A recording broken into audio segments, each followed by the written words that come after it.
नमस्कार, मैं हूं दीपक चौरसिया। नहले पर दहला टक्कर में आपका स्वागत है। टक्कर में हम हफ्ते भर के सुलगते सवालों का जवाब तलाशने की कोशिश करते हैं। धर्म युद्ध के नाम पर किया जा रहा है एक शहीद का क्या अपमान? आतंकी हमले के आरोपी को टिकट देना कितना सही? बैन के बावजूद योगी की मंदिर पॉलिटिक्स का यूपी में होगा कितना असर? मोदी के पिछड़ा कार्ड से कितना होगा फायदा? और क्या मोदी सरनेम वालों को चोर कहकर राहुल गांधी ने मुसीबत मोल ली है? ऐसे तमाम सवालों पर आज टक्कर होगी। टक्कर में हमारे साथ हैं कांग्रेस के राष्ट्रीय प्रवक्ता अभय दुबे, साथ ही बीजेपी प्रवक्ता निखत अब्बास भी हमारे साथ स्टूडियो में मौजूद हैं। टक्कर शुरू करने से पहले हम ये भी बता देना चाहते हैं कि बहस के दौरान हमारा टक्कर मीटर भी चलेगा। किसने तर्क दिए और किसने कुतर्क किए, इसके हिसाब से मीटर में नंबर घटते बढ़ते रहेंगे। तो आइए शुरू करते हैं आज की टक्कर। हमारा पहला सवाल है, क्या हेमंत करकरे की शहादत के अपमान वाले प्रज्ञा ठाकुर के बयान पर बीजेपी को माफी मांगनी चाहिए? ये पहला सवाल है।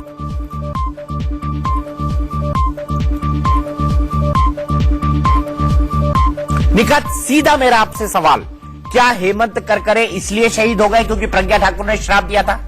देखिए, पहली बात तो कोई किसी के श्राप से और किसी की दुआ से नहीं चलता। तो फिर ये प्रज्ञा ने क्यों बोला? देखिए, मुझे बताइए, प्रज्ञा ने क्यों बोला? बता रही हूँ, आप मुझे समय देंगे तो मैं बोल भी पाऊंगी। पहली बात तो प्रज्ञा जी ने ये अपना निजी बयान दिया है, इससे पार्टी का कोई लेना देना नहीं है। पार्टी निजी क्या होता है? आपकी कैंडिडेट है भाई वो। देखिए, तो व्यक्तिगत विचार किसी का हो सकता है ना दीपक जी। और उन्होंने वो बात वापस भी ली है। व्यक्तिगत विचार चुनावों में नहीं होता, वो आपकी पार्टी को रिप्रेजेंट कर रही है। 10 सेकंड का समय देंगे तो आप मुझे, मैं बोल पाऊंगी। पहली बात तो जो भी उन्होंने कहा वो व्यक्तिगत था। दूसरी बात, उन्होंने वो अपनी बात वापस ले ली है। पहली बात, और मैं बता दूं कि देखिए, कोई जब दर्द में होता है, कोई जब दुख में होता है, जब 9 साल इतना अत्याचार सहने के बाद उन्होंने बोला मैंने दर्द में वो बात बोली। चलिए, आप उनकी बात कर रहे हैं, मुझे ये बता दीजिए कि क्यों बाल्टी भर भर के उन्होंने ये बात बोली ना? चलिए, दर्द में बोली, दुआ में बोली, किसे में वो बोली? हालांकि उन्होंने श्राप करने वाली बात बोली। उन्होंने कहा मैंने श्राप दिया इसलिए हेमंत उन्होंने वो वापस भी ले ली ना बात। उन्होंने वो वापस भी ले ली, बात तो वही खत्म हो जाती है जब कोई व्यक्ति किसी के मुंह से निकल गया दर्द। दीपक जी, मैं आपको एक जिंदगी की रियलिटी बताता हूँ, और जिंदगी की रियलिटी ये है कि मुंह से निकला हुआ शब्द और बंदूक से निकली हुई गोली कभी वापस नहीं ली जा सकती। ये प्रज्ञा ठाकुर को आप समझा दीजिए। मैं आपसे ये जानना चाहता हूँ, बाल्टी भर भर के सोनिया गांधी जी क्यों रोई थी? क्यों अफजल गुरु सोनिया गांधी कभी नहीं रोई थी? क्यों ये पैरवी? सोनिया गांधी रोई थी? सोनिया गांधी रोई थी? अब ऐसे पूछ लेते, अब ऐसे पूछ लेते, अब सोनिया गांधी क्यों रोई थी? बताइए मुझे, सोनिया गांधी क्यों रोई थी? बाटला हाउस के बाद सोनिया गांधी क्यों रोई थी? और कुरान और अफजल बिल्कुल नहीं रोई कर रहे थे ये लोग, ये भी बता दें। पहली बात तो मैं ये पूछना चाहता हूं भारतीय जनता पार्टी की प्रवक्ता से, ये कह रही हैं कि आज का वक्तव्य उन्होंने वापस ले लिया दीपक जी। कल का? हाँ, साध्वी प्रज्ञा भारती ने। ठाकुर क्या भारती वो लिखती हैं अपने आप को भारती? हाँ, तो मैं जानना चाहता हूँ, भारतीय नहीं भारती। देखिए, मैं जानना चाहता हूँ, क्या ऐसे ही वक्तव्य जो शिवराज सिंह चौहान के लिए दिए हैं वो वापस लिए भारती ने? उन्होंने इसी प्रकार की बातें शिवराज सिंह चौहान के लिए की 2008। पहली गिरफ्तारी कब हुई दीपक जी? 2008 में सुनील जोशी की हत्या के प्रकरण में। 1 साल में खात्मा होता, उस मामले में एक हो गई है वो। नहीं, अब सुनिए तो सही गंभीरता से बात। 2010 में पुनः गिरफ्तारी हुई खात्मे के बाद। उसके बाद साध्वी ने कोर्ट से कहा, जब वो हॉस्पिटलाइज थी, कि मुझे कुंभ में स्नान करने के लिए जाना है। कोर्ट अनुमति देती है, शिवराज इनकार करते हैं कि जेल मैन्युअल में नहीं है, मेरे पास सुरक्षा की व्यवस्था नहीं है। वो आमरण अनशन करती है और वो कहती है कि सबसे बड़ा दोष अगर किसी का है मेरे जीवन को खराब करने में, वो तो शिवराज सिंह चौहान का है। और ये वक्तव्य वो आज तक वापिस उन्होंने नहीं लिया। दूसरा बड़ा आरोप मैं लगाना चाहता हूं, ये कह रहे हैं कि हम लोगों ने, उन्होंने कहा कि नहीं उनका कोई आरोप नहीं, ठीक है, संवैधानिक व्यवस्था है, वो चुनाव लड़े। मेरे पास एक प्रामाणिक प्रेस कॉन्फ्रेंस है। किसने ली? ये राम माधव जी की प्रेस कॉन्फ्रेंस है और मनमोहन वैद्य जी की। क्या कहते हैं कि यही महाराष्ट्र एटीएस के पास हम गए और गंभीर प्रमाण उनके पास है, वो मोहन भागवत जी और इंद्रेश कुमार की हत्या करना चाहते थे, जो मालेगांव बम ब्लास्ट में बंद लोग हैं। ये प्रामाणिक पत्रकार वार्ता ली, मैंने नहीं कहा। ये भारतीय जनता पार्टी ने कहा। आज भारतीय जनता पार्टी इतना शर्मसार कर देने वाला वक्तव्य है। अभी भारती जी एक इंटरव्यू छोड़कर उठकर गई हैं, वो अभी भी अपने इन वक्तव्यों पर कायम थी है, जो कह रही कि उन्होंने बयान वापस ले लिया। उन्होंने कहा कि मुझे टॉर्चर किया, उसको क्षमा कैसे कर दूं। नहीं, ये सवाल किसी भी सवाल से ऊपर है कि आपको क्षमा मांगनी चाहिए। आपको साध्वी प्रज्ञा ठाकुर के बयान पर क्षमा मांगनी चाहिए। भारतीय जनता पार्टी की राष्ट्रीय पैनलिस्ट होने के नाते आप क्षमा मांगेंगे। से लेके पांव तक इज्जत करती हैं, पहली बात। दूसरी बात, उन्होंने बात वापस ली, दोबारा जाके माफी मांगेंगी क्या? आप माफी मांगेंगी? ये भारतीय जनता पार्टी ने नहीं बोला। आप माफी कांग्रेस पार्टी के प्रवक्ता माफी मांगे ना। सज्जन कुमार को इन्होंने पार्टी में रखा और टिकट दिया। आज राजेंद्र अग्रवाल ने कहा, उत्तर प्रदेश भारतीय जनता पार्टी के सांसद ने, उन्होंने कहा कि वो बगैर सुरक्षा के गए थे आतंकियों से लड़ने, और ये तक आरोप लगा दिया भाजपा के सांसद ने, ये गंभीर आरोप तक लगा दिया कि जो आतंकी घटना हुई है उसके लिए करकरे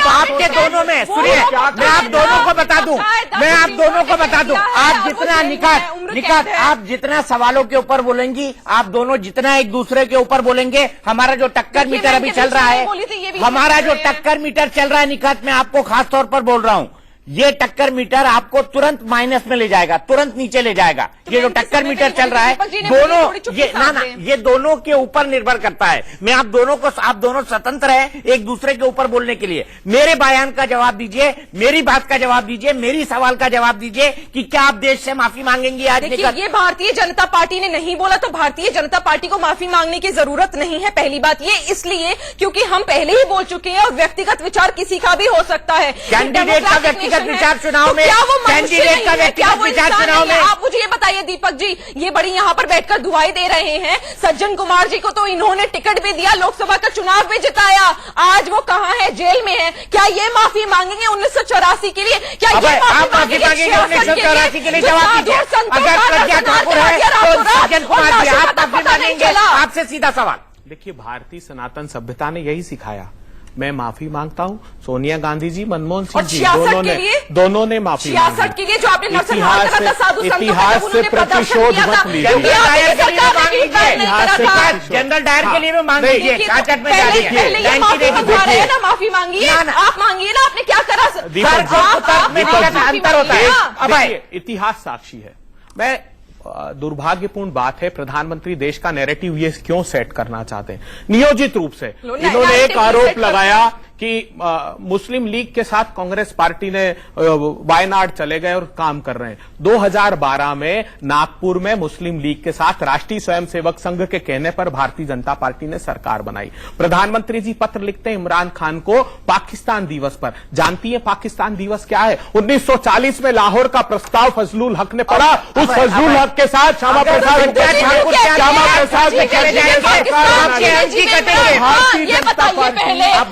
मैं आपको साफ कर दूं कि प्रज्ञा ठाकुर साहब सीधे इमरान खान पे भागेंगे तो आपके अंक ही कटेंगे। मेरा दूसरा सवाल भी हेमंत करकरे और प्रज्ञा ठाकुर पर ही है। निकत अब्बास के बारे में मैं साफ कर दूं कि बीजेपी ने प्रज्ञा ठाकुर के बयान पर माफी मांगने से साफ इनकार कर दिया है। लेकिन अगला सवाल क्या है? क्या साध्वी प्रज्ञा ठाकुर के शहीद हेमंत करकरे को अभिशाप बताने वाले बयान से बीजेपी को नुकसान होगा?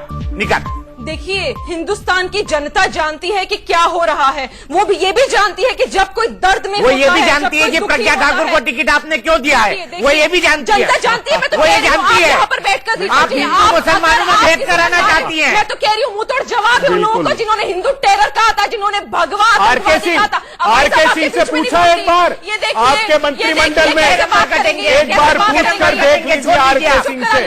10 राष्ट्रीय स्वयंसेवक संघ के लोगों की लिस्ट जारी की आरके सिंह ने। वो मंत्री है आपकी सरकार में। रामजी कल सांगरा, सुनील जोशी, 10 लोगों के नाम लिए हैं उन लोगों ने। अब चिंता मत करिए, कटेंगे नंबर। बिल्कुल, अरे नंबर की परवाह नहीं, पूरा देश देख रहा है दीपक जी। अब समझ लीजिए क्या हो रहा है। हर महीने भारतीय जनता, अब आप सोच लीजिए, योगी जी जा रहे हैं मंदिर मंदिर हनुमान जी के।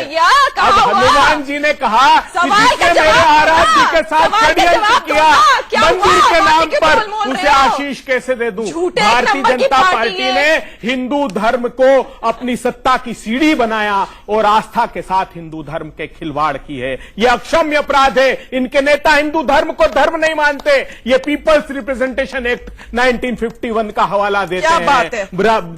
मोदी जी भी अपनी चुनावी भाषण में कहते हैं, भागवत जी भी कहते हैं, अरे ये निर्णय धर्माचार्य करेंगे, शंकराचार्य करेंगे, सत्ताचार्य नहीं कर सकते, भोगी नहीं कर सकते। ये निर्णय आपको मिल नहीं गया करना फुटेज चाहिए। बोल लूं षड्यंत्र कर रहे हैं इस देश के साथ, निरंतर षड्यंत्र हो रहा है। 1 लाख करोड़ रुपए हिंदुस्तान का लूट आप प्रज्ञा ठाकुर को जवाबदार ठहरा रहे ना। आपने राम माधव की एक प्रेस क्लिपिंग दिखाई। आपने कहा कि मनमोहन वैद्य ने कहा था कि ये लोग जो है मोहन भागवत जी को मारने वाले थे। अब मैं आपको सुनवाता हूं कि आपके भोपाल के कैंडिडेट ने क्या बयान दिया था हेमंत करकरे के शहीद होने के बारे में। आइए सुनते हैं दिग्विजय सिंह का वो बयान। तब उन्होंने क्या कहा था हेमंत करकरे के बारे में, किसके ऊपर उंगली उठाई थी, इसके बारे में न बीजेपी को पता है न कांग्रेस को पता है। आइए सुनते हैं वो बयान और उसके बाद पूछते हैं इनसे सवाल। सुनिए दिग्विजय सिंह का वो बयान जो उन्होंने हेमंत करकरे के शहादत के कुछ दिन बाद दिया था। When I found that the ATS Maharashtra under Hemant Karkare has also found these people guilty, I called him up to congratulate, and then of course we were in touch with each other. It so happened that I've been getting messages that he is very distressed, and because he is being pressurized, and his family is getting some threats from some people, anonymous people. So I called him up. So he said, yes, sir, my family has been getting these phone calls, anonymous phone calls, and they are threatening me, that our family, that why you have sort of arrested all these people. In fact, you would recollect that even Mr. Rajnath Singh and other senior BJP leaders had questioned the honesty and integrity of Mr. Hemant Karkare.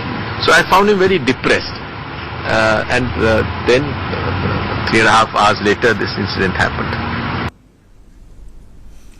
तो मतलब वो तनाव में थे? नहीं, बिल्कुल वो तनाव में थे। यही बात सिंह ये कह रहे थे वो तनाव में थे और इसके 3.5 घंटे बाद इसीलिए हेमंत करकरे शहीद हो गए। मैं जानना चाहता हूं 3-3.5 घंटे पहले उन्होंने दिग्विजय सिंह से बात की। वो शहीद इसलिए हो गए क्योंकि वो प्रज्ञा ठाकुर पर कार्रवाई कर रहे थे, उन पर एनोनिमस फोन कॉल आ रहे थे और वो शहीद हो गए। कहना क्या चाहते थे दिग्विजय सिंह? अभय दुबे जी ये बताइए। दिग्विजय सिंह जी के वक्तव्य के 2 अर्थ हैं। एक, उन्होंने पूरा रेखांकित किया कि किस प्रकार षड्यंत्र उनके साथ हो रहा था, उनके परिवार के साथ क्या षड्यंत्र हो रहा था। और ये बात उससे भी परिलक्षित होती दीपक जी, जो पत्रकार वार्ता राष्ट्रीय स्वयंसेवक संघ ने की, जो इतनी बड़ी धृष्टता कर सकते हैं कि खुद के संगठन के बड़े पदाधिकारियों को एलिमिनेट करने के लिए जान से मारने की कुचेष्टा कर सकते हो। क्या वो हर प्रकार का षड्यंत्र नहीं कर सकते थे? दिग्विजय सिंह जी ने बाद में इस बात को साफ किया कि उनका आशय, उनका संदर्भ बिल्कुल स्पष्ट था। अच्छा, वाह, प्रज्ञा ठाकुर ने भी साफ किया था। आज प्रज्ञा ठाकुर ने भी साफ किया था। दीपक चौरसिया जी के शो में बुलाकर 3 और 3.5 घंटे बाद हेमंत करकरे शहीद हो गए।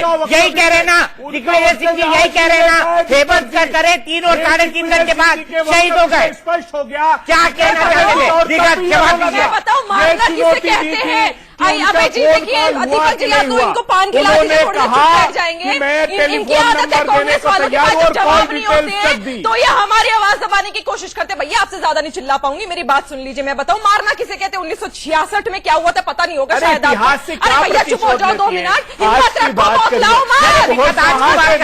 आपके नंबर भी कटेंगे। आपने उत्तर किए तो आपके नंबर भी कटेंगे। आज की बात करिए। आज आप बताइए कि क्या भारतीय जनता पार्टी ने टिकट देकर प्रज्ञा ठाकुर को गलती नहीं की? बताइए, गलती करिए। क्यों गलती करिए? मैं तो आज भी कह रही हूँ, डंके की चोट पे कह रही हूँ कि जब तक कोई भी कोर्ट किसी को गिल्टी ना बता दे, मरते दम तक वो बंदा इनोसेंट रहेगा, चाहे वो कोई भी। और आज भी बात दीपक जी, साध्वी जी इनोसेंट है क्योंकि राहुल गांधी जो जमानत पर है, के भ्रष्टाचार के एलिगेशन क्यों लगाते हैं? क्यों उमा भारती रॉबर्ट वड्रा को चोर बोलती है? क्यों उमा भारती रॉबर्ट वड्रा को चोर बोलती है? क्या कोर्ट ने उनको गिनती कर दिया? बताइए। ऐसा है, अगर साध्वी जी बेल पर हैं तो ये राहुल गांधी जी और सोनिया गांधी जी भी पंचतंत्र की कहानियां नहीं सुनने जाते कोर्ट में। मैं नहीं कह रही वो चोर है, वो कहते हैं आजादी का लड़ाई का अखबार है।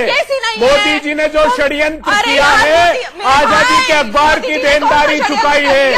मोदी जी की जेलों ने वो लोहा पैदा नहीं किया जो हमारे फौलादी इरादों को डिगा सके। आर्टिकल 25 की कंपनी है, नो प्रॉफिट कंपनी है, निराधार आरोप इनके भी नंबर कटेंगे, इनके भी नंबर कटेंगे। निकट को जवाब देने के लिए कहा है मैंने। देखिए मैं बताती हूँ, क्योंकि यहाँ पे हिंदू मुसलमान की बात हो रही थी, तो क्या होता है राहुल गांधी जी क्या करते? कोई मुसलमान मिलते तो अस्सलाम वालेकुम मैं मुसलमान हूँ भाई, कोई ब्राह्मण मिलते तो जय श्री राम मैं ब्राह्मण हूँ, कोई सिख मिलते हैं तो भाई सत श्री अकाल मैं तो सरदार हूँ, मैं तो सिख हूँ। पता नहीं आपको पता है क्या हो रहा है यहाँ पे? दीपक जी में दो पंक्ति, अरे चुप रहिए 2 मिनट चुप रहिए, हिम्मत रखिए मेरे सवाल के जवाब दे रही हूँ। संस्कारों के लोग यहाँ रहते हैं, राहुल गांधी जी टोपी छोड़ चंदन के रहन हो गए, काबा छोड़ काशी के बहन हो गए, जब से आए 19 के चुनाव नजदीक ये तो हिंदुओं के बदमैन हो गए। ये हाल है, दोनों के नंबर कटेंगे, दोनों के नंबर कटेंगे। मैं अगली सवाल की तरफ चलता हूं, क्योंकि आप सब लोग रेफरेंसेस में चले गए हैं जिसका बहस से कोई लेना देना ही नहीं। अगला सवाल क्या है? क्या साध्वी प्रज्ञा ठाकुर को टिकट देकर बीजेपी ने भगवा आतंकवाद को बड़ा एजेंडा बना दिया है? अभय दुबे जी, यहां पर आपको अपने आप को डिफेंड करना पड़ेगा, क्योंकि भगवा आतंकवाद शब्द दिग्विजय सिंह ने इस्तेमाल किया, भगवा आतंकवाद शब्द सुशील कुमार शिंदे ने इस्तेमाल किया, भगवा आतंकवाद शब्द तब के गृह मंत्री रहे पी चिदम्बरम ने इस्तेमाल किया। आप क्या हिंदुओं को आतंकवादी साबित करना चाहते हैं? भगवा प्रतीक किसका है? हिंदुओं का। भगवा प्रतीक है सौहार्द, हिंदुओं का। भगवा प्रतीक है सौहार्द का, भगवा प्रतीक है सद्भाव का। आप ये कह रहे हैं सौहार्द आतंकवादी है, सौहार्द आतंकवादी है। एक 10 सेकंड दीजिए मुझे। क्या हिंदू धर्म से शिक्षा मिलती है? जब राम प्रतीक हिंदू धर्म के होते हैं तो हमको शिक्षा मिलती है कि सत्ता को 14 वर्ष त्याग कर वचन की मर्यादा की रक्षा, सत्ता को त्यागना। भारतीय जनता पार्टी किसमें आस्था रखती है? रोज वचन तोड़कर सत्ता का भोग। मतलब ये मानो जिस हिसाब से आप डिफेंड कर रहे हैं को बचाना, अभय दुबे जिस हिसाब से आप डिफेंड कर रहे हैं, और का मतलब आप मानते थे कि भगवा आतंकवाद जैसी कोई चीज बिल्कुल इस देश में एग्जिस्ट करती है? तो सिर्फ चिदम्बरम ने, सुशील कुमार शिंदे ने क्यों बोला?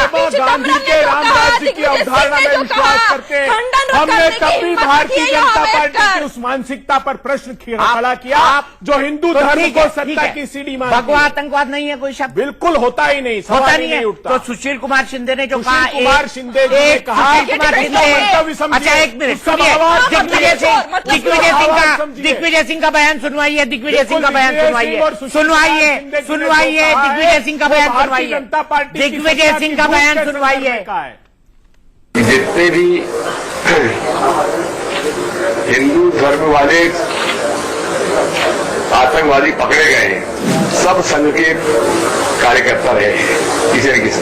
महात्मा गांधी की हत्या करने वाला व्यक्ति भी नाथूराम गोडसे आरएसएस में रहे हैं। तो ये विचारधारा जो है नफरत फैलाती है, नफरत से हिंसा पैदा होती है। जितने हिंदू धर्म के आतंकवादी पकड़े गए हैं, अरे तो ये जितने हिंदू धर्म के, फिर से दोहरा दो, जितने हिंदू धर्म के आतंकवादी पकड़े गए हैं, एक शब्द सुन लीजिए, प्लीज सुनिए। आरके सिंह भारतीय जनता पार्टी के मंत्री मैं जाना ही नहीं चाहता हूं, और कहा कि आरएसएस के लोग जो सम्मिलित हैं, वही बात दिग्विजय सिंह जी ने कही। दिग्विजय सिंह जी ने बड़ा स्पेसिफिकली कहा कि क्यों ऐसे सारे लोगों का संबंध भारतीय जनता पार्टी से मिलता है, क्यों ये वैमनस्य फैलाना चाहते हैं, क्यों ये समाज में विष घोलना चाहते हैं। इन्होंने समाज के एक सवाल का जवाब दीजिए। विष का वास घोल दिया। एक सवाल का 10 साल आपकी सरकार थी, 2004 से 2014 तक जी। आरके सिंह आपकी सरकार में होम सेक्रेटरी थे जी। अगर बीजेपी के नेताओं के संबंध, आरएसएस के नेताओं के संबंध हिंदू आतंकवादियों से थे, तो आपने क्या बीजेपी के, आरएसएस के एक भी नेता को जेल के अंदर किया? इसका जवाब। ये कौन है? ये रामजी कलसांगरा कौन था? सुनील जोशी जिसकी हत्या कर दी कौन थे? ये तो कौन थे? ऐसे तो ये बीजेपी कौन थे? नेताओं की बात कर रहा हूं। बिल्कुल, मैं तो नेताओं की बात कर रहा हूं। इनके पास सवाल ये का जवाब आरके नहीं सिंह होता, ने दीपक लिस्ट जी, आप देकर भली भांति जानते और हैं ये उनका क्या करते वक्तव्य हैं। देख लीजिए, एक बार बताइए। उन्होंने साफ रूप से रेखांकित किया इस बात को, दीपक जी, भारतवर्ष की सनातन संस्कृति और सभ्यता में ये है ही नहीं। वो तो धर्म के सहअस्तित्व की बात करती। भारतीय जनता पार्टी बंटवारा चाहती। प्रधानमंत्री जी प्रचंड बहुमत से बंटवारे जब की जीत बात कर आए मत थे, करो।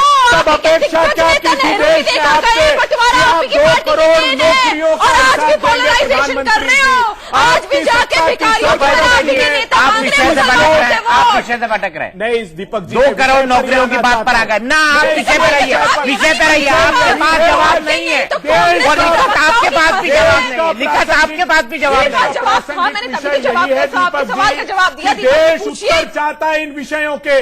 कैसे 8 कोर इंडस्ट्री की ग्रोथ रेट कोलैप्स हो गई प्रधानमंत्री जी? 13 लाख करोड़ रुपए के प्रोजेक्ट स्टॉल्ड क्यों हैं? 12 लाख करोड़ रुपए का नॉन परफॉर्मिंग असेट क्यों हो गया? आप बताइए, क्यों इकोनॉमी को हिंदुस्तान की ये जेल कर दिया आपका आपने? डर बताता है कि जो पोलराइजेशन का कार्ड इन्होंने खेला है उसमें आप फंस रहे हैं। मैं एक ब्रेक के लिए रुक रहा हूं। ब्रेक के बाद फिर से आएंगे साध्वी प्रज्ञा ठाकुर और उनके बयानों पर। अभय दुबे और साथ ही साथ भारतीय जनता की पार्टी की प्रवक्ता निकत अब्बास। और अब हम अगले सवाल की तरफ चलते हैं। हफ्ते के सबसे बड़े सवालों में सीधी टक्कर होती है तमाम सवालों पर जो सबसे ज्यादा रिलेवेंट होते हैं। और आज का चौथा सवाल है, क्या आतंकवाद के आरोपी को चुनाव में खड़ा करना उचित है? निकत अब्बास जी, आतंकवाद के आरोपी किसी फाइनेंशियल बंगलिंग की नहीं, किसी और चीज के आरोपी नहीं थी प्रज्ञा ठाकुर, आतंकवाद की आरोपी हैं। कोर्ट ने उनको बरी नहीं किया है, लेकिन आप उनको चुनाव में खड़ा कर रही हैं। क्या ये उचित है? देखिए, जैसे मैंने पहले कहा, आप कितनी भी दफा किस भी तरीके से सवाल पूछ लीजिए, जवाब वही रहेगा कि जब तक कोर्ट ये ना कह दे कि कोई व्यक्ति गिल्टी है, वो इनोसेंट होता है। बहुत उन पर आतंकवाद का आरोप है। एक छोटी सी बच्ची को मार देने का। मालेगांव ब्लास्ट में एक छोटी सी बच्ची भी मारी गई थी। क्या आपको उससे कोई सहानुभूति नहीं? एकदम जो 6 आदमी मारे गए थे उससे आपको सहानुभूति नहीं? उनकी क्या गलती की मालेगांव में? मेरा मानना है, मैं आपके चैनल के माध्यम से जनता को बता दूं कि मेरा मानना और मेरी पार्टी का भी यही मानना है कि जब तक वो जो व्यक्ति आतंकवादी जिसे मैं कहूंगी पकड़ा नहीं जाता, हिंदुस्तान के कोर्ट और संविधान आतंकवाद के आरोपी है। आतंकवाद के आरोपी है वो। देखिए, जो है ना आतंकवाद के आरोपी, मानेंगी ना? ये तो दीपक जी ये तो लिखा हुआ सत्य है जो मिट नहीं सकता। ये लिखा हुआ सत्य है जो मिट नहीं सकता। देखिए, जब तक कोर्ट एविडेंसेस को मान ना ले, एविडेंसेस जो उन्होंने भी दिए हैं कि बाइक जिसमें बम पाया गया था वो उनके पास नहीं थी 2 साल तक, वो उस व्यक्ति के पास थी जो कोई और था और उनके ना निजी संबंध में थे, ना दोस्त थे, ना कोई थे। तो हम कैसे बोल दे? कोर्ट के ऊपर छोड़ देते हैं। कोर्ट का जो फैसला आएगा हम उसको जब आएगा तब आएगा। आज क्यों खड़ा किया ये बताइए? कोर्ट का फैसला जब आएगा तब आएगा। उन्होंने आपने खड़ा क्यों किया? आपकी पार्टी ने खड़ा क्यों किया ये बताइए? आतंकवाद की आरोपी को, आतंकवाद की आरोपी को कैसे लोकसभा का टिकट दिया और जिताया और 2004 में वो घूम रहे थे सांसद बनकर? मुझे इस बात का जवाब दे दीजिए। वो भी तो आज जेल में है। पर अगर उन्हें, जब तक वो गिल्टी नहीं थे, उनका हक बनता था चुनाव लड़ना, डेमोक्रेटिक नेशन है। पर जब वो गिल्टी पाए गए, आज वो जेल में। अगर गिल्टी पाया जाएगा, कोई भी जो भी व्यक्ति उस कांड में गिल्टी पाया जाएगा वो जेल में होगा। गंगा जल डाल के उनको पवित्र कर दिया। अभय दुबे जी, जवाब दीजिए। देखिए दीपक जी, भारत का क्या ऐसे लोगों को चुनाव लड़ने से रोक नहीं लगानी चाहिए? चुनाव आयोग को जो आतंकवाद जैसे गंभीर मुद्दों पर आरोपी है। सोचने देते हैं ना दीपक जी। हम और आप कौन होते हैं? मीडिया देश में बहस करवाता है निकट बात, और उसी बहस के आधार पर समाज और वोटर फैसला करते हैं। इस बात पर आपके 5 पॉइंट कटने चाहिए। ये जो बात कह रही है ना आप, ये जो बात कह रही है कि मैं ये सवाल क्यों उठा रहा हूँ, इस बात पे आपके 5 पॉइंट कटने चाहिए। अभय दुबे जी, जवाब देखिए। मीडिया देश में बहस करवाता है और वही बहस में अभय दुबे और निकट अब्बास के बीच करवा रहा हूं मैं। जवाब देखिए, नैतिक अधिकार है मीडिया का प्रश्न पूछना, बिल्कुल जायज प्रश्न है आपका, और यही नैतिकता उन राजनीतिक दलों को भी दिखानी चाहिए। ये उनके विवेक पर छोड़ देना चाहिए। मगर आज कांग्रेस पार्टी की मान्यता है कि संविधान उनको चुनाव लड़ने का अधिकार देता है, वे चुनाव लड़ें। लेकिन ये राजनीतिक दलों को तय करना है कि नैतिकता के नाते जब आप ये संकल्प लेते हैं, क्योंकि वो चार्जशीटेड हैं, ऐसा नहीं कि चार्ज फ्रेम नहीं हुए, चार्ज फ्रेम सज्जन जी के बारे में जवाब देंगे आप? बिल्कुल। मैं किसी राजनीतिक दल की राजनीतिक दल की व्याख्या नहीं कर रहा हूं, सारे राजनीतिक दलों को। तो क्यों आप और आपने हम सज्जन अलग कुमार अलग जी को राजनीतिक टिकट दिया दलों था और की जितवाया था, पार्टी मुझे में बताइए, हैं, क्यों टिकट लेकिन दिया ये था आपने? सुचिता सारे राजनीतिक सज्जन दलों कुमार को टिकट क्यों निगत दिया एक था? अच्छा भविष्य तुम्हारा है, भविष्य के संदर्भित विषय पर विचार करो। और देखिए, हमारे राजनीतिक दल अगर कहीं ऐसी गलती कोई करते हैं तो हम कोशिश करें कि सारे राजनीतिक दल इस कम से कम ऐसे प्रशस्त मार्ग पर चले जिसकी अपेक्षा दीपक जी करते हैं। और मैं बधाई देता हूं कि दीपक जी आज भी और कल भी हमेशा मुझे ये आपको बताइए, अधिकार है सज्जन कुमार तो ऐसे गिल्टी प्रश्न निकल गए, को उठाने अगर का। साध्वी प्रज्ञा जी गिल्टी नहीं निकली तब क्या करिएगा? देखिए, तब मैंने क्या कहा करेंगे आप ये मुझे आपकी बताइए। नैतिकता है, ये आपको तय आप- करना है, हाँ, मैं हमको तय नहीं कर तय चुकी करना हूं है। कि आपके न्यायालय जो राजनीतिक दल बोलेगा को वो मानेंगे। आज भी आप आपके मुझे राजनीतिक बताइए, दल के सज्जन कुमार सांसद को- अच्छा, हेमंत जवाब करकरे दीजिए जी आपने, पर प्रश्न जवाब खड़े कर दीजिए, रहे हैं। जवाब दीजिए। अग्रवाल जी जनता उत्तर प्रदेश जवाब से मांग हैं, रही राजेंद्र है। अग्रवाल, आज देख वो रही उन है पर आपको सवाल कांग्रेस खड़े के करते प्रवक्ता हैं। के नाम आप पर। विवेचना आप कीजिए उस जवाब बात दीजिए, की। सज्जन कुमार को आपका क्यों उद्देश्य दिया बताइए। टिकट? दिग्विजय सिंह जी को भाई विजन साहब, डॉक्यूमेंट रख रहे दिग्विजय हैं सिंह की भोपाल का, बात मत करिए, एक तो विकास का चुनाव कह दस्तावेज देते हो। रख रहे हैं। संजय क्या निगम जी, भारतीय जो नाचने जनता वाली कह पार्टी देते हो भोपाल का महिलाओं की, विजन और सबसे बड़ी डॉक्यूमेंट बात प्रियंका रखेगी? चतुर्वेदी उन्होंने जी, किस प्रकार भूल गए मास्टर क्या प्लान कहते हैं, भोपाल में आपने हो, परेशान किस कर दिया। प्रकार हम 10 इन्वेस्टमेंट साल से आपकी करें, पार्टी में कैसे थी, उन्होंने 10 इंटीग्रेटेड साल अपने जीवन ड्रिंकिंग के- वाटर नियम के अनुसार आप दोनों ने नियम के अनुसार आप दोनों ने एक दूसरे पर खूब बोल लिया है। आप दोनों के 5-5 अंक कटेंगे। मैं अगले सवाल की तरफ चलता हूं जो इस हफ्ते का एक और प्रमुख मुद्दा है। सवाल है कि बैन के बावजूद योगी की मंदर पॉलिटिक्स का यूपी में कितना असर होगा। उन्होंने कहा अली और बजरंग बली, उन्होंने कहा मुसलमान मायावती को दे दे तो हिंदू हमको वोट देंगे, ये कहने की उन्होंने कोशिश की। मुझे बताइए उसके बाद भी उनको बोलने पर पाबंदी है, वो बोल नहीं सकते, पॉलिटिकल रैली में नहीं जा सकते, तो वो भगवान की शरण में चल गए, बजरंग बली बचा लो। दीपक जी, आप तो शायद अभी से कवर करना शुरू कर रहे हैं, इसलिए मुझे समझ नहीं आ रहा आप इतने वरिष्ठ पत्रकार होकर ऐसा कैसे आप बोल कह रही हैं सकते हैं? अभी से वो साधु कवर करना संत शुरू हैं। कर रहा हूं, वो तो थोड़ा साधु सिखा संत दीजिए हैं। निकट जी। दीपक जी, वो साधु संत हैं, बैन होने से पहले भी रोजाना मंदिर जा रहे थे, बैन होने के बाद भी मंदिर जा रहे हैं, और मेरे वो मतलब रोज मंदिर काश जाते आपको हैं, वो पता साधु होता, संत काश हैं। आपको पता होता, काश आपको पता होता कि साधु संतों का और क्या क्या काम होता है। देखिए, मुख्यमंत्री बनना भी आपने साधु एक- संतों का देखिए, काम है, देखिए, मुख्यमंत्री बनना भी साधु तो संतों का आप ये काम कह रहे है। हैं, कोई अगर साधु संत है तो क्या देश की सेवा में नहीं लग सकता? कैसी बात कर रहे हैं क्या दीपक बात जी? है निकट जी, क्या बात है? देश की अब सेवा जवाब करना भी तो जवाब धर्म क्यों है। गए, क्यों गए मंदिर वहां पर भी वोट मांग रहे थे। दीपक जी, इनका तो उद्देश्य ये है, धर्म को सत्ता की सीढ़ी सिर्फ माना है। जब ये गए बजरंग बली जी देखिए के तो कौन हनुमान बोल जी रहा के, है? तब हनुमान जी ने क्या जाकर कहा? मुसलमानों से भीख हनुमान मांगते जी हैं, ने वोट कहा दो, कि ये वोट दे दो धृष्टता मुसलमानों कोई को। भारतीय जनता पार्टी का नेता नहीं करे।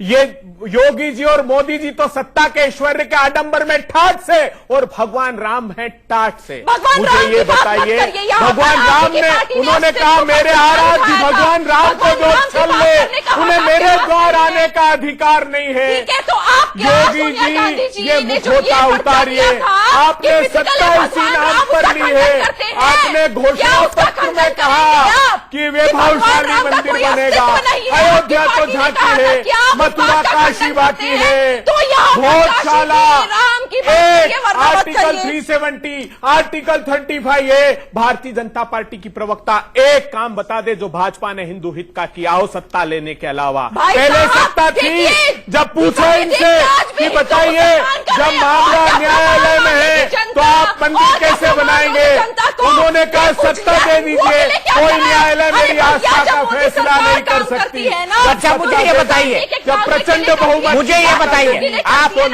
निकट निकट निकट जी एक सवाल का जवाब दीजिए। थोड़ा आप ये पूछ सकती हैं कि मैंने सवाल क्यों उठाया, पर मुझे ये सवाल रिलेवेंट लगता है क्योंकि योगी जी अयोध्या गए 5 साल में, क्या प्रधानमंत्री मोदी को इतना वक्त नहीं मिला कि वो अयोध्या में एक बार जाके रामलला के दर्शन कराए? दीपक जी एक 10 सेकंड में ऐड कर ना, दूं। आप ऐड कर देना, ऐड कर देना। अच्छा ठीक है, 10 सेकंड। ये राम जन्मभूमि न्यास के संत महंत ये कह रहे हैं कि प्रधानमंत्री जी मस्जिद जाकर तो सेल्फी खिंचाते हैं, रामनवमी पर भी रामलला के दर्शन को नहीं आते निमंत्रण के बावजूद। देखिए, ये कांग्रेस की पार्टी है, कांग्रेस ऐसी नहीं, है कांग्रेस जिसको की पार्टी किसी है तो में होने हिंदू दीजिए ना। दिखता है। आप प्रधानमंत्री मैं जी बता हमारे रही हूँ ना। सवाल का जवाब दीजिए जवाब कि वो है, क्यों नहीं गए जवाब 5 साल में एक भी बार इन्हें- अयोध्या। इन्हें दिखता है, मैं 10 सेकंड लूंगी, इन्हें दिखता है किसी में हिंदू और किसी में मुसलमान, इन्हें पता होना चाहिए मोदी की सरकार है जिसे हर शख्स में सिर्फ इंसान दिखता है और वो रमजान, इंसानों के शमशान, लिए, दिवाली, हर व्यक्ति के लिए कब्रिस्तान, काम कर रहे किसने हैं। कहा आप ये? क्या कहना चाहते हैं? किसने आप भूमि का बताइए, निर्णय किया? प्रियंका गांधी 5 साल जी, में प्रियंका कहां गांधी पहुंच जी गई? जाती निकट हैं। सवाल का जवाब आप दीजिए। बताइए, वो इस राजनीति बात पर की जाती, प्रियंका वो चतुर्वेदी पर चली जाने जाती पर है, निकट के राम 5 मंदिर नंबर नहीं काटे जाएं, निकट के 5 नंबर काटे जाएं। ये फिर विषय से भटक काट गई। लीजिए, मेरे मैं सवाल का बोल रही जवाब हूं। दीजिए। क्या 5 साल में प्रधानमंत्री जी को इतना वक्त भी नहीं मिला कि वो विदेशों में मस्जिद गए, विदेशों में मंदिर गए, एक बार अयोध्या जाके रामलला के दर्शन कराते? इस सवाल का जवाब दीजिए। देखिए, जवाब दीजिए। मैं जवाब मिला या नहीं मिला? जवाब ही दे रही हूं। हमारे प्रधानमंत्री वो हैं जो दलितों के पैर धोते हैं। शायद हर इंसान में भगवान बसता है, वो उन्हें नजर आता है, कांग्रेस को एक नजर बात नहीं आता। बताइए, जब राहुल गांधी बार बार दलितों के घर खाना खाने जाते थे निकट, तो मैं उनसे एक सवाल पूछता था, और सवाल ये पूछता था कि राहुल गांधी तो दलित के घर खाना खाने जा रहे हैं, दलित राहुल गांधी के घर खाना खाने कब आएंगे? तो मैं आपसे ये जानना चाहता हूं, प्रधानमंत्री और योगी जी तो दलितों के घर खाना खाने चले जाते हैं, दलित उनके 7 RCR में खाना खाने कब आएंगे? मुझे ये बता दीजिए। उस दिन मैं मानूंगा कि देश में सामाजिक समरसता हुई है। और इस सवाल का जवाब भी दे दीजिए कि वो अयोध्या क्यों नहीं गए? इस सवाल का जवाब भी दे दीजिए कि वो अयोध्या क्यों नहीं गए? मोदी सरकार ने एक एक व्यक्ति को, एक एक नागरिक को बगैर उसकी जाति और धर्म दिए देखे घर दिया है। तो फिर घरों में दलितों के सिलेंडर पाँव दिया क्यों धो रहे? है, जो ये इन्होंने क्या नहीं टोकनिज्म दिया। है? दलितों के पाँव क्यों धो रहे हैं? ये क्या टोकनिज्म है? देखिए, बताइए, वो- क्यों दे रहे हैं? वो क्यों उनका धो रहे हैं दलितों के बड़प्पन है, वो पाँव? उनका ये क्या बड़प्पन टोकनिज्म है? वो उनका दीपक जी- इज्जत बख्शने का तरीका है कि आप दीपक जी, उसकी एक 10 सवाल सेकंड उठाएंगे। सिर्फ फिर सबकी बराबरी दीपक की जी, बात एक मत 10 करिए। सेकंड हाँ भाई, दीजिए। जवाब सबकी दीजिए। बराबरी अभी की राहुल बात कैसे गांधी जी करें ने हम? एक वीडियो ट्वीट किया, जिन 5 लोगों के पैर धोए प्रधानमंत्री जी आपने, उनके घर जाकर वो वीडियो शूट किया है। उन्होंने कहा, उनसे पूछा कि आपके घर में छत नहीं है, उज्ज्वला का सिलेंडर नहीं है। उन्होंने कहा साहब जुमलों पर रोटियां बना रहे हैं। उन्होंने कहा हमें तो पता भी नहीं था। 25 सेकंड के लिए हमें बुलाया, पैर धुलाया और उसी अवस्था में छोड़ दिया, कोई पूछने वाला नहीं। प्रधानमंत्री जी यही देश जानना चाहता है। आप बताइए तो सही, एक गरीब का भला किया हो, 5 मुट्ठी भर लोगों के लिए देश के संसाधन लुटा दिए, उज्ज्वला की दुहाई देते हैं। 80% सिलेंडर रिफिलिंग के लिए नहीं गए, 80% उज्ज्वला के सिलेंडर। पार्लियामेंट का जवाब देकर आइए निगत जी। 5 नंबर दोनों के काट दिए जाएं, 5 नंबर दोनों के काट दिया जाए। दोनों एक दूसरे पे फिर बोले। छठे सवाल की तरफ चलते हैं। क्या वोटिंग के दौरान बुरके पर बवाल खड़ा कर बीजेपी नेता ध्रुवीकरण करना चाहते थे? निकट फिर वही कोशिश की। संजीव बालियान ने कोशिश की हिंदू मुसलमान बांट दो, कंवर सिंह तंवर ने अमरोहा में कोशिश की हिंदू मुसलमान को बांट दो। यही कोशिश हुई थी दोनों पोलिंग के दौरान। दीपक जी, मैं आपसे विनम्रता से कह रही हूं कि मेरे बीच में कोई ना बोले, क्योंकि ये हिंदू मुसलमान की बात है और मैं एक मुसलमान हूं। मैं अपनी बात पूरी रख दूं, उसके बाद अभय जी बोले। ये आपकी पहली पार्टी बात। की भी बात हाँ, है। पार्टी की आपकी भी बात है, हिंदू पार्टी की भी मुसलमान बात की है, बात सही हिंदू चलती है। मुसलमान की भी बात है और मेरी पार्टी पर आरोप लगाया जा रहा है। तो मैं बता दूं दीपक जी कि जब हम ये कहते हैं कि बुरखे के भीतर अगर कुछ गलत हो रहा है तो हम किसी धर्म की बात नहीं करते। चुनाव आयोग ने साफ साफ कहा कि ऐसा मेरी कुछ बात- भी नहीं मेरी था, बात पूरी वो आरोप सुनिए। निराधार थे। दीपक जी, ये चुनाव गलत आयोग बात ने है, दीपक जी, 2 बार ये गलत बात है। कही, मुझे डीएम 10 ने ये सेकंड बात कही। दीजिए, मुझे 10 सेकंड दीजिए। मैंने कहा था एक बार विनम्रता पूर्वक कह रही हूँ, निकट मेरा सब जवाब को सुन तर्क करती लीजिए। हैं। क्या आप भूल गए कश्मीर में अनंतनाग में आतंकवादियों ने 5 लाख रुपए लूटे थे बैंक में बुरखा पहनकर? आप भूल गए कि इससे आप सलीम क्या फिरदौस, compare कर मैं रहे ये हैं? कह रही हूँ जिससे कि आप बुरखे की देश आड़ के में काम जो होते काम हैं, होते आतंकवादी हैं से और कंपेयर कर रहे कई हैं। पुरुष पाए गए हैं जो बुरखा आप जैसी पहनकर राष्ट्रीय पार्टी के स्पोक्स पर्सन से इस तरह की भाषा शोभा नहीं देखिए, थी। अब जवाब बुरखे की दीजिए। आड़ अब में जवाब गलत काम होती है अरे तो देश उस के घर काम नहीं होते हैं, करना। आतंकवादी ये से कंपेयर कर मुसलमान और रही है। हिंदू की बात ही आतंकवादी नहीं से है। कंपेयर कर रही हैं आप। नहीं। आपको चुनाव आयोग पे भरोसा नहीं है। दीपक जी, मुझे चुनाव दीपक आयोग जी, पर हो क्या रहा है भरोसा देश जब में लोकसभा जानते हैं के आप? चुनाव होते कई जब ये चूक हो पश्चिम सकती बंगाल है। जाती है जब भारतीय जनता जनता गलत- पार्टी, जब कोई- आजाद जब कोई भारत के कांग्रेस का इतिहास में कार्यकर्ता पहली बार बुरखा हुआ पहनकर दीपक जी, जाकर वोट भारतीय देगा, जनता फर्जी पार्टी वोटिंग ने करेगा अपने तो हम घोषणा बोलेंगे। पत्र में स्थानीय निकाय के बांग्लादेश की हिंसा का चित्र लगाया और कहा कि देखिए ममता बनर्जी इस प्रकार हिंदुओं को प्रताड़ित कर रही है। उसके बाद ये पता लगा कि वो चित्र बांग्लादेश का था। मुजफ्फरनगर दंगे का सच जानना है दीपक जी, तो डीआईजी का बयान देख लीजिए उस कमीशन के सामने। उन्होंने कहा कि पाकिस्तान का वीडियो भारतीय जनता पार्टी के विधायकों ने शेयर किया और इतने बड़े दंगे को आकार दे दिया। ये यही तो चाहते हैं, देश में बंटवारा चाहते हैं, सत्ता के भोग के लिए ये देश देख रहा है। देश चाहता है प्रधानमंत्री जी आप अपने कामों का हिसाब दीजिए। प्रचंड बहुमत देश ने आपको इसीलिए दिया था 2014 में, क्योंकि आपने देश से वादे किए थे कि मैं वो ठीक है, आगे बढ़ते हैं। और ये सवाल आपकी पॉलिटिकल पार्टी पे, क्या वायनाड में राहुल के टेंपल रन और सॉफ्ट हिंदुत्व वाली छवि से कांग्रेस को फायदा होगा? आप भी वही कर रहे हैं भाई दुबे जी, आप भी वही कर रहे हैं। ये धर्म के आधार पर बांट रहे हैं। आप पिछले कुछ चुनाव से जो आपकी प्रो माइनॉरिटी छवि थी उसको धोने के लिए राहुल गांधी एक मंदिर जाते हैं, फिर एक मंदिर जाते हैं, फिर एक मंदिर जाते हैं, फिर बोलते हैं मैं जनेऊधारी ब्राह्मण हूं।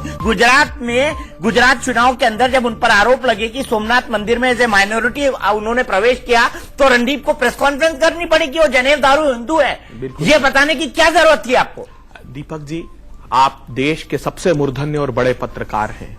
मैं ये बताना चाहता हूं आपको, महात्मा गांधी ने क्या कहा? महात्मा गांधी ने कहा राजनीति धर्म की अनुचरी है, धर्म के बगैर राजनीति निष्प्राण है। हम भी आस्था रखते हैं। बीजेपी को क्यों कोसते हैं? बीजेपी को क्यों कोसते हैं? फिर इनको भी करने दीजिए ना हिंदू मुसलमान की राजनीति। बिल्कुल, इनको भी करने दीजिए हिंदू मुसलमान की राजनीति। सत्ता की सीढ़ी सिर्फ नहीं बनाना चाहिए। मैं ये बात कहना चाहता हूं, सनातन समय से हिंदू धर्म सहिष्णु है। जब भी कोई कहता है सॉफ्ट हिंदुत्व तो मेरा हृदय दुखता है। आप करे तो रात ढीला, ये करे तो कैरेक्टर ढीला। मुझे बताइए, करे तो रात 2004 में वैष्णव देवी के मंदिर गए राहुल गांधी जी, पद यात्रा करके किसी ने सवाल नहीं खड़ा किया। वो गुरुद्वारा गए, स्वर्ण मंदिर गए, लाइन में लगकर लंगर चखा, किसी ने सवाल खड़ा नहीं किया। जवाब भारतीय जनता पार्टी चुनाव आते हैं, भगवान और भक्तों के बीच आप सब लोग मत बनो। जब आप ये बात कर रहे हैं ना, आप सब लोग एक ही थैली के चट्टे बट्टे हैं। इनको हिंदुओं से ज्यादा फायदा होता है तो आपने भी हिंदू बनने की कोशिश शुरू कर दी। ठीक है, 10 सेकंड का ही जवाब। मैं जवाब में इन्हें बता दूं क्योंकि कम्युनलिज्म की बात कर रहे हैं तो 12 जुलाई 2018 को मैं बता क्या करती है? अपनी बात बता दीजिए ना, आप क्या करती हैं? मुझे जवाब देने दीजिए। 12 जुलाई 2018 में राहुल गांधी जी ने मुस्लिम बुद्धिजीवियों के साथ बैठक करी थी और उसी बैठक में रहे पत्रकार इनकलाब में अगले दिन छपा था कि राहुल गांधी जी ने कहा कि कांग्रेस मुस्लिम पार्टी है और आज ये छोड़िए अगले सवाल की तरफ चलते हैं। विस्फोट करेंगे इनको फायदा हो जाएगा, विस्फोट करेंगे इनको फायदा हो जाएगा। अगला सवाल है क्या चुनाव में अखबार की पिछड़ा काट से बीजेपी को फायदा होगा? ये मोदी जी इनकलाब ये रहा। ये बताइए ना, देखिए इसको आप प्लीज जूम कराइए। उर्दू हमें नहीं पढ़ना था, आपको भी नहीं आता है। अगली बार लेकर आइएगा, मैं इसका टेक्स्ट चलाऊंगा। लेकिन मुझे इस सवाल का जवाब दीजिए। मोदी जी को एकाएक, मोदी जी तो सबका साथ सबका विकास की बात करते हैं ना, तो एकाएक उनको कैसे याद आ गया कि वो पिछड़ा है? देखिए पिछड़ा उनकी अगर जाति है और उन्होंने बता दिया जहाँ पे ये कभी जात पात से ऊपर की राजनीति करते हैं आप लोग, तो सबका साथ विकास, सबका साथ सबका विकास की राजनीति करते हैं। मुझे बताइए ना, आप तो सबका साथ सबका विकास की राजनीति करते हैं। छपा था कि राहुल गांधी जी तो क्रिश्चियन है, आज वो जनेऊधारी हो गए, कभी टोपी पहनकर मुसलमान हो जाते हैं। ये बताइए ना, वरुण गांधी क्या है? एक मिनट, आपकी पार्टी में वरुण गांधी वो क्रिश्चियन है? देखिए बताइए ना, आपकी पार्टी में वरुण गांधी है, आपकी पार्टी में वरुण गांधी है, क्या वो क्रिश्चियन है? किसी के धर्म और जाति पर आपकी पार्टी में वरुण गांधी है, वो क्रिश्चियन है, आप राहुल गांधी की जाति पे बोल सकती है? ये दिखाता है कि कितने डबल स्टैंडर्ड है, कितने डबल स्टैंडर्ड, कितने डबल स्टैंडर्ड है। अगले सवाल की तरफ चलते हैं। मुझे बहस को कंक्लूड करना है। क्या मोदी सरनेम वालों को चोर कहकर, क्या मोदी सरनेम वालों को चोर कहकर राहुल गांधी ने मुसीबत मोल ली है? अब इस तरह का जनरलाइजेशन क्यों, मुझे बताइए। देखिए, ललित मोदी, नीरव मोदी, क्या सब मोदी चोर है? सब मोदी की जात ऐसी होती है कि इस तरह का कमेंट राहुल गांधी का क्यों? जिन लोगों का उल्लेख किया राहुल जी ने, उन पर प्रामाणिक आरोप हैं। एक आए थे बिहार के सुशील मोदी, जनरलाइज करना, बिहार के सुशील मोदी, जनरलाइज करना, उन्होंने उस एक समाज को लपेट लेना, एक समाज को लपेट लेना, संदर्भों में कहा जहां पर उन्होंने सवाल खड़ा किया कि क्यों सीनी सारे मोदियों पर आरोप है। वो सुशील मोदी जो बिहार से आते हैं, वो बताए मीडिया को आकर कि सृजन घोटाले के पैसे उनकी मौसेरी बहन के अकाउंट में नहीं गए। कहाँ है ईडी कहाँ है इनकम टैक्स, क्यों जांच नहीं करती? साफ बताते हैं अपने आप को। ईडी की व्यस्तता बता दी उन्होंने, ईडी की व्यस्तता बता दी, ईडी की व्यस्तता बता दी, ईडी की व्यस्तता बता दी। 5 साल राजस्थान में वसुंधरा की सरकार थी, उसी समय से वो जमीन अलॉट हुई, एक भी प्रश्न वहां नहीं खड़ा होता है। हरियाणा में हाई कोर्ट ने क्लीन चिट दी, बताइए ना। अरे सिर्फ और सिर्फ आरोप से कुछ नहीं होगा। मोदी जी क्या व्यवहार में है सत्ता के, वो अपने काम की व्याख्या नहीं करते। वो वेस्ट बंगाल जाएंगे तो ममता दीदी को बोलेंगे। अच्छा दीदी, आखिरी सवाल दोनों के लिए, और निकट 10 सेकंड का जवाब, 10 सेकंड अभय आपसे, मुझे कंक्लूड करना है। अब गड़बड़ मत करना, आप दोनों बराबर पर पहुंचे हुए हैं, 65 अंक पर आपके अंक कट जाएंगे। प्रियंका गांधी का ये कहना कि मेरा भाई रोज मुस्कुराकर गालियां सुनता है, क्या ये आपके अंक कट जाएंगे? प्रियंका गांधी का ये कहना कि मेरा भाई रोज मुस्कुराकर गालियां सुनता है, क्या ये राहुल गांधी की छवि को और मजबूत करेगा? मोदी जी कहते हैं कि कांग्रेस ने मुझे जितनी गालियां दी मैं उतना मजबूत होकर चला गया, तो आप राहुल को जितनी गालियां दे रहे हैं, मुझे लगता है अगले साल 5 साल में राहुल गांधी स्टील की बॉडी वाले हो जाएंगे। निकल, ये भारतीय जनता पार्टी राहुल गांधी को कोई गाली नहीं दे रही, गाली और जो भी उनकी, तो कौन दे रहा है? जनता, हिंदुस्तान की जनता। अरे निकट जी, मुझे जाना पड़ेगा। हिंदुस्तान की जनता में एक नाम मैंने गाली नहीं दी। दीपक जी, मैं गंभीर आपत्ति दर्ज कराता हूँ। हिंदुस्तान की जनता गाली बकने की अभ्यस्त नहीं है, गाली बकने के हिंदुस्तान के लोगों के संस्कार नहीं है। निगत जी अपना बयान वापस लीजिए। हिंदुस्तान की जनता को इतने अभद्र और शब्द मत कीजिए। हिंदुस्तान की जनता गाली नहीं बकती है। हिंदुस्तान के 130 करोड़ लोगों पर आपने गंभीर आरोप लगाया है। हिंदुस्तान की जनता से क्षमा मांगिए।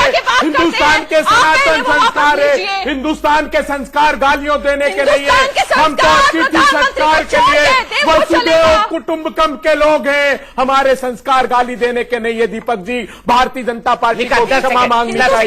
भारतीय जनता पार्टी को क्षमा मांगनी चाहिए। हिंदुस्तान करोड़ लोगों पर आपने हिंदुस्तान की जनता गाली देती है राहुल गांधी को, ये गलत है। निकल, ये मेच्योर पॉलिटिकल स्टेटमेंट नहीं है, ये मेच्योर पॉलिटिकल स्टेटमेंट नहीं है। हिंदुस्तान की जनता गाली नहीं दे सकती किसी को। हम तो अतिथि सत्कार के कायल है, हम तो सद्भावना में चलते मुझे लगता है कि आप दोनों के अंक काटने तो नहीं पड़ेंगे चलते चलते, क्योंकि आप दोनों इनको ज्यादा दीजिए। मैं चाहता हूं महिलाओं को 5 अंक ज्यादा दीजिए। निगत जी को जीतना चाहिए। हमारी कांग्रेस पार्टी के यही आचरण और संस्कार है। निगत व्यक्तिगत रूप से 5 अंक ज्यादा दीजिए, मेरे काटकर दीपक जी में आग्रह करता हूं। तो फिर हमारे प्रोड्यूसर सुमित ऊपर है। सुमित, ये बताइए टक्कर मीटर कहां पर जाकर रुक रहा है? ठीक है, अभय दुबे को मिले 75, क्योंकि ये हमारा एडिटोरियल टीम है जो ये डिसीजन लेती है, और निगत को मिले हैं 65। लेकिन निगत मैं ये भी करता हूं कि हमको इस पॉलिटिकल डिस्कोर्स के अंदर और मैच्योरिटी लानी चाहिए। हमको अभय दुबे जी इस पॉलिटिकल डिस्कोर्स के अंदर, क्योंकि अभी 5 फेज के इलेक्शंस और बाकी हैं और जनता को बड़े इन्फॉर्म्ड होकर डिसीजन करना है, तो मुझे लगता है कि प्रजातंत्र में बहस का सिलसिला बंद नहीं होना चाहिए। चाहे सवाल कितने कठिन हो, चाहे सवाल कितने भी बड़े हो, लेकिन उनका हल अगर निकल सकता है तो सिर्फ संवाद से निकल सकता है। हमारी इस खास पेशकश नहले पे डाला टक्कर में आज के लिए इतना ही, लेकिन इंडिया न्यूज पर खबरों का सिलसिला लगातार जारी है।